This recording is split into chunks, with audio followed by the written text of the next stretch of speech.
Kitavo, l'histoire. Donc on a vu que pour Reuven et Zebulun, le fait d'être sur la montagne de la malédiction, c'était au contraire quelque chose d'extrêmement positif afin de montrer leur grandeur et qu'ils n'avaient absolument pas fauté dans les fautes que on pouvait supposer qu'ils aient fait.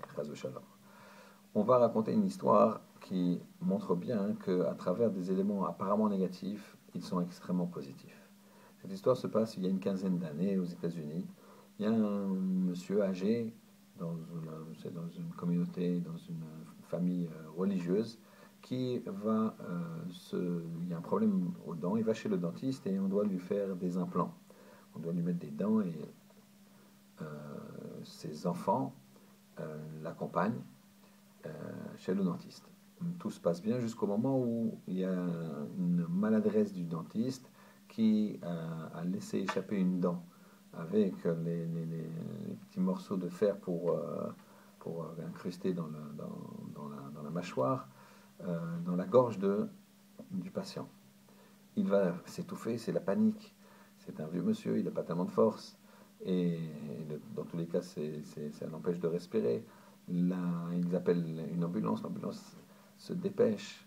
Elle va d'urgence dans un hôpital où il est immédiatement mis en bloc opératoire pour une opération.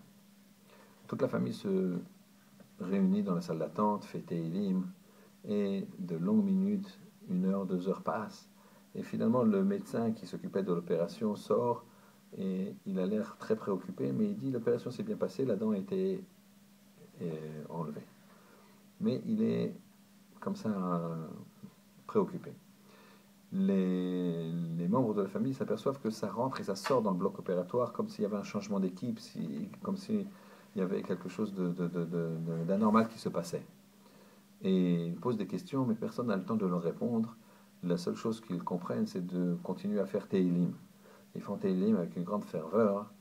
Et voilà qu'au bout de plusieurs heures, un autre médecin, qu'ils n'avaient pas vu auparavant, vient et lui dit, écoutez, voilà, je vous rassure, ça s'est bien passé.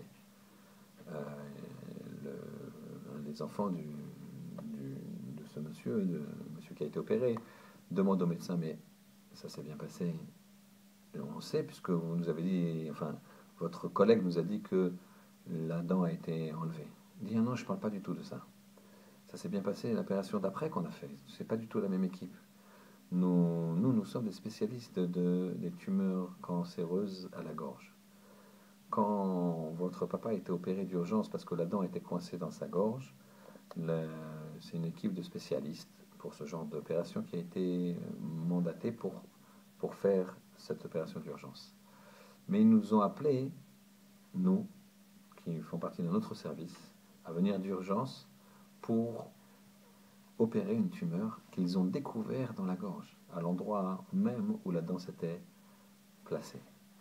Et je peux vous dire que ça s'est très bien passé, et que si cette tumeur n'avait pas été enlevée d'urgence à ce moment-là, si elle était restée ne serait-ce que quelques semaines supplémentaires, le développement de cette tumeur aurait fait que votre père serait malheureusement mort dans les quelques semaines suivantes.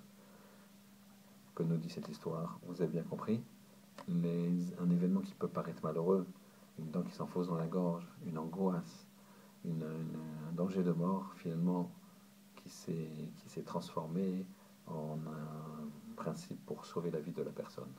Hachem, il envoie toujours des choses qui nous demandent une réflexion, qui nous demandent de nous rapprocher de lui, mais à chaque fois, on peut penser que c'est des choses qui vont arriver dans le sens négatif, mais ça vient dans le sens positif. Qu'Hachem y fasse qu'on comprenne que le but de la vie, c'est de se rapprocher de lui, quels que soient les événements, et les événements qui nous arrivent, c'est toujours pour nous rapprocher, et que ce soit toujours dans la joie et dans la simcha. Shabbat Shalom.